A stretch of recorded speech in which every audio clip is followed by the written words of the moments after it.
Assalamualaikum warahmatullahi wabarakatuh. Salam sejahtera untuk Bapak, Ibu, para ASN aktif dan para pensiunan yang saya hormati. Om Swastiastu, Namo Buddhaya. Salam kebajikan untuk kita semua. Halo, apa kabar? Semoga sehat selalu ya dimanapun Bapak Ibu berada, dari Sabang sampai Merauke, dari Miangas sampai Pulau Roti.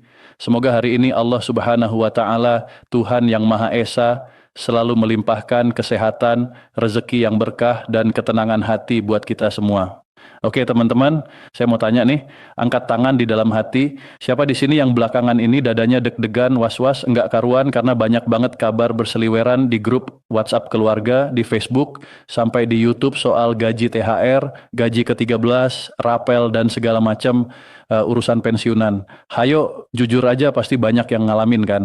Apalagi menjelang lebaran kayak gini udah pada sibuk nyiapin kebutuhan lebaran, tiba-tiba dikirimin link berita dengan judul yang bikin jantung hampir copot. Gila, pensiunan golongan ini bakal kayak mendadak. Rapel 12 bulan cair bulan depan. THR dan gaji 13 pensiunan 2026 naik 500%. Nah, saya pengen nanya lagi nih. Siapa yang pas baca judul-judul kayak gitu langsung forwarding ke grup keluarga sambil nulis? Cepetan dibaca, Pak, Bu, katanya ada kabar gembira. Ayo ngaku.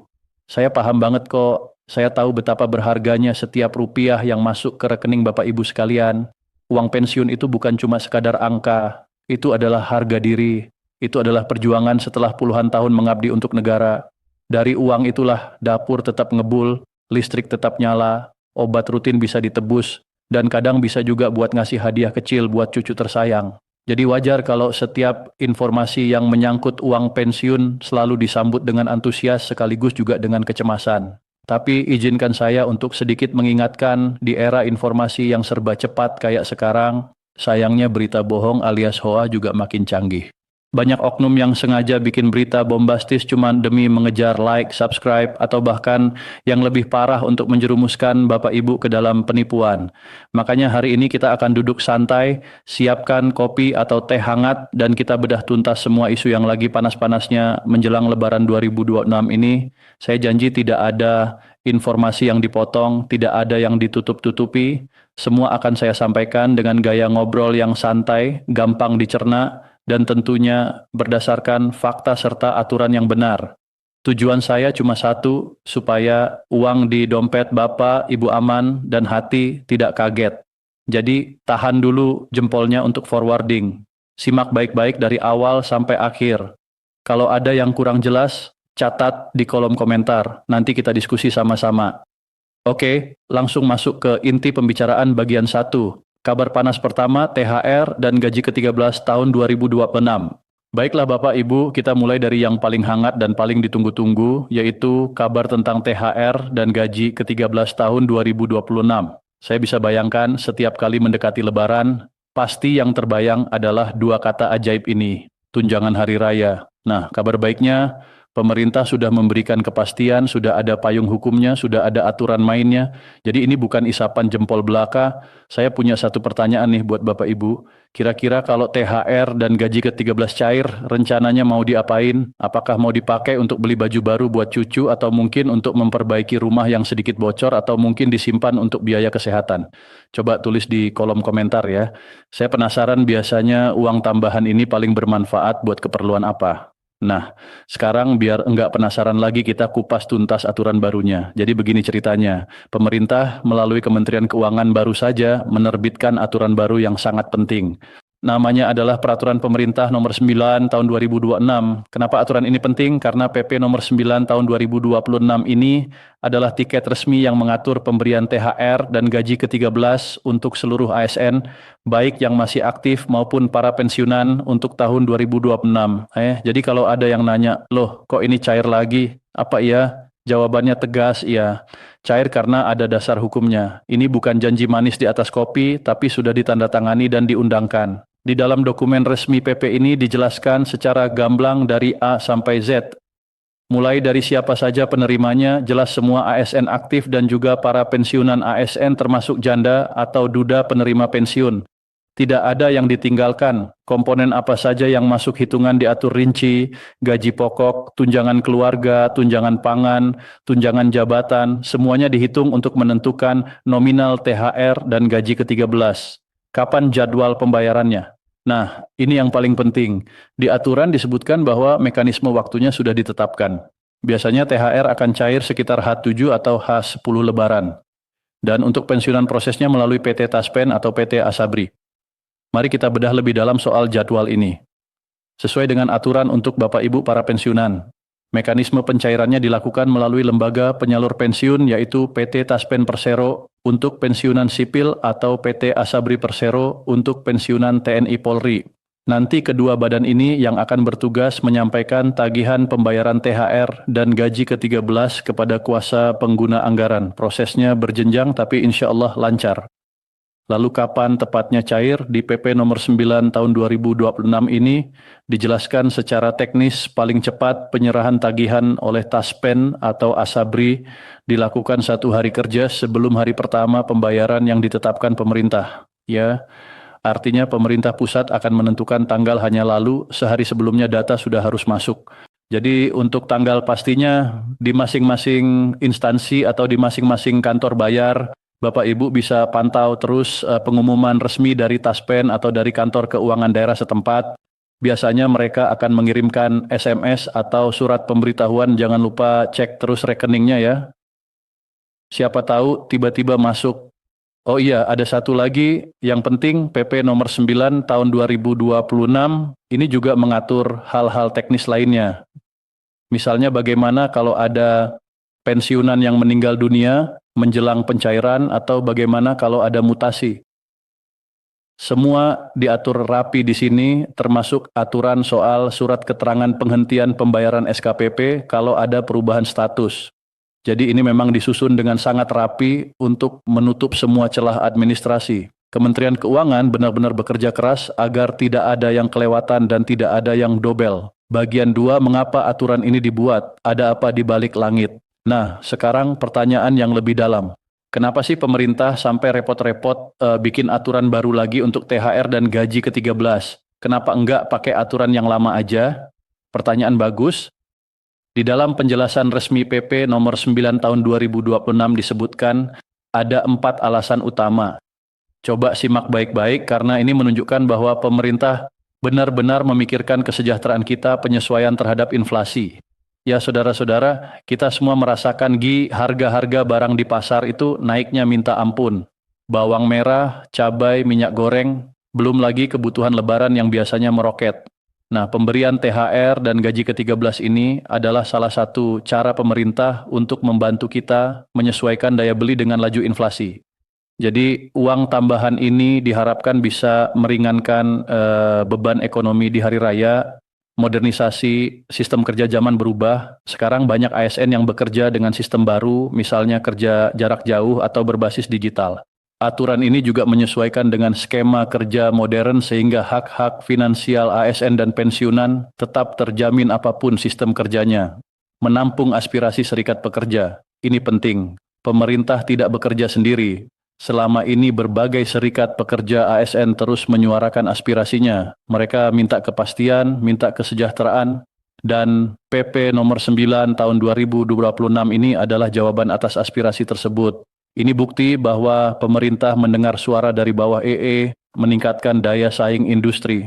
Mungkin kedengarannya agak jauh ya dari pensiunan ke industri, tapi ini logis. Ketika ASN dan pensiunan punya daya beli yang terjaga, maka roda ekonomi akan berputar. Uang yang Bapak Ibu belanjakan di pasar, di toko, di warung akan menjadi pemasukan bagi orang lain. Ini efek berganda, multiplier efek yang sangat positif bagi perekonomian nasional. Jadi, jangan pernah berpikir bahwa THR dan gaji ke-13 ini cuma soal bagi-bagi duit negara. Lebih dari itu, ini adalah kebijakan strategis untuk menjaga stabilitas sosial dan meningkatkan produktivitas nasional. Keren kan? Bagian 3, kabar penting. Kedua, kepastian gaji pensiunan sampai Maret 2026. Setelah membahas THR dan gaji ke-13, sekarang kita beralih ke pembahasan yang tak kalah pentingnya. Ini soal gaji pensiunan rutin bulanan. Belakangan ramai juga pertanyaan, aturan gaji pensiunan yang sekarang pakai yang mana sih? Apakah masih pakai PP nomor 18 tahun 2019 yang dulu atau sudah ada yang baru? Saya tangkap kegelisahan ini. Banyak pesan masuk, banyak komentar di video-video sebelumnya yang menanyakan hal ini. Ada yang bilang, saya dengar-dengar sih ada kenaikan 12%. Itu benar nggak sih? Ada juga yang bilang, saya dapat info dari grup sebelah, katanya aturan lama sudah diganti, jadi gaji kita bakal turun. Aduh, ini yang bikin bingung. Jawabannya simpel, tapi harus diingat baik-baik. Dasar aturan terbaru untuk gaji pensiunan ASN saat ini adalah Peraturan Pemerintah Nomor 8 Tahun 2024. PP Nomor 8 Tahun 2024 ini adalah pengganti dari PP Nomor 18 Tahun 2019. Di dalam PP Nomor 8 Tahun 2024 inilah diatur besaran gaji pokok pensiunan berdasarkan golongan masa kerja dan sebagainya. Dan kabar baiknya di dalam aturan ini memang terdapat penyesuaian atau kenaikan gaji yang secara umum berada di kisaran 12%. Nah, angka 12% ini yang kemudian menjadi bahan perbincangan hangat di mana-mana. Jadi kalau ada yang bilang gaji pensiunan naik itu benar dan kenaikan itu sudah diatur secara resmi dalam PP nomor 8 tahun 2024. Sekarang yang perlu digarisbawahi selama belum ada aturan baru yang secara resmi menggantikan PP nomor 8 tahun 2024, maka besaran gaji pensiunan yang Bapak Ibu terima setiap bulan termasuk sampai dengan pertengahan Maret 2026 ini masih mengacu pada aturan tersebut. Jadi tidak ada perubahan dadakan, tidak ada pemotongan, tidak ada kejutan buruk.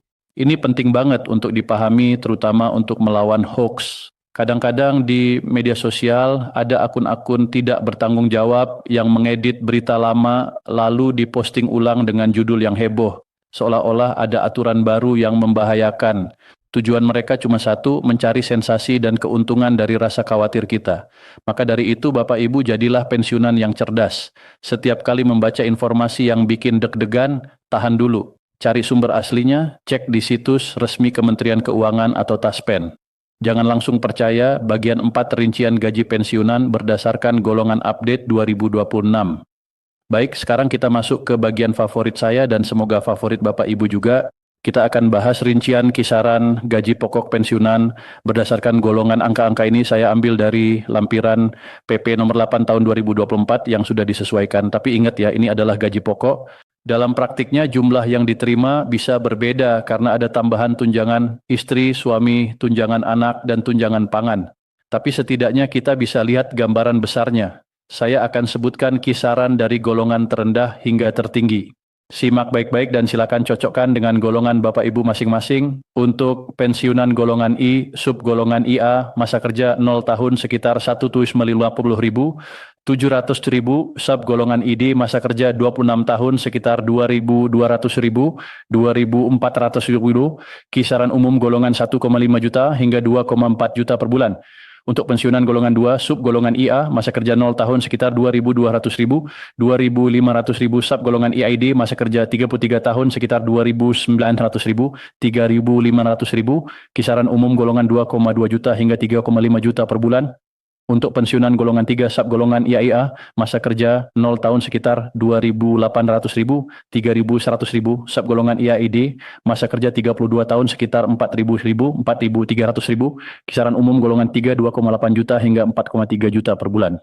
Untuk pensiunan golongan AIFE, sub golongan IA, masa kerja 0 tahun sekitar 3.200, 3.600.000, sub golongan AIFE, masa kerja 32 tahun sekitar 4.900 santai, 5.000 sambi, kisaran umum golongan AIFE 3 juta per bulan. Nah, kira-kira seperti itulah kisaran gaji pokok pensiunan ASN berdasarkan PP nomor 8 tahun 2024. Mohon diingat, ini adalah kisaran untuk nominal pasti sesuai masa kerja masing-masing. Bapak Ibu bisa cek langsung di aplikasi Taspen atau di kantor Taspen terdekat. Saya mau tanya lagi nih, apakah angka-angka di atas sudah sesuai dengan yang Bapak Ibu terima selama ini atau ada selisih? Kalau ada yang merasa tidak sesuai, jangan ragu untuk segera konfirmasi ke Taspen ya. Bagian 5, kabar paling panas. 5 golongan pensiunan yang diprediksi dapat rapel terbesar. Nah, sekarang kita sampai di puncak gunung es bagian yang paling ditunggu-tunggu. Bagian yang paling bikin heboh. 5 golongan pensiunan yang diprediksi bakal menerima rapel paling besar. Saya ulangi, ini adalah prediksi berdasarkan analisis dan logika dari skema kebijakan yang ada. Ini bukan keputusan resmi pemerintah yang sudah diumumkan, Tapi prediksi ini masuk akal dan punya dasar yang kuat. Jadi, mari kita bahas dengan hati-hati. Rapel atau pembayaran kekurangan gaji biasanya terjadi jika ada kebijakan baru yang berlaku surut. Misalnya pemerintah menetapkan kenaikan gaji per 1 Januari 2026, tetapi pencairan gaji baru dilakukan bulan Maret.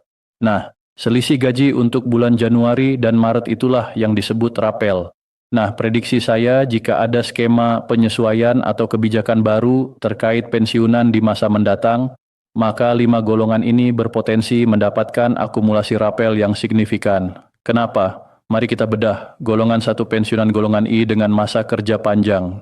Meskipun secara nominal gaji pokoknya paling kecil, tapi justru disinilah potensi rapelnya bisa terasa paling besar secara proporsional. Kenapa? Karena selama ini kenaikan gaji atau tunjangan biasanya diberikan dalam bentuk persentase. Kenaikan 10% untuk golongan I akan terasa sangat berarti dibandingkan kenaikan 10% untuk golongan IV.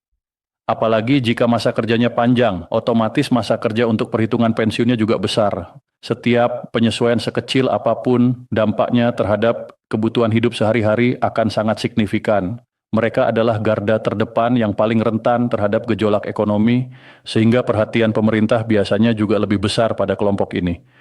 Golongan 2, pensiunan golongan 2 dengan tanggungan keluarga besar. Golongan 2 adalah tulang punggung birokrasi di masa lalu. Mereka adalah para pelaksana teknis di lapangan. Nah, potensi rapel besar juga mengintai mereka yang masih memiliki tanggungan keluarga besar. Dalam struktur gaji pensiun, ada komponen tunjangan keluarga, istri, suami, dan anak. Jika suatu saat pemerintah menyesuaikan nilai tunjangan keluarga, maka pensiunan golongan 2 dengan 2-3 anak yang masih menjadi tanggungan akan merasakan dampak kumulatifnya. Rapel yang mereka terima bukan hanya dari gaji pokok, tapi juga dari tunjangan keluarga yang ikut naik. Bisa dibayangkan jika penyesuaian berlaku surut beberapa bulan, nilainya bisa lumayan. Golongan 3, pensiunan golongan 3, masa pensiun. Kenapa mereka? Karena biasanya ada masa transisi administrasi saat seorang ASN aktif beralih status menjadi pensiunan. Sering terjadi data terakhir saat aktif bekerja, golongan masa kerja, gaji pokok belum langsung sinkron dengan sistem pembayaran pensiun di Taspen. Akibatnya di bulan-bulan awal pensiun mereka mungkin menerima gaji dengan hitungan lama. Nah, ketika data sudah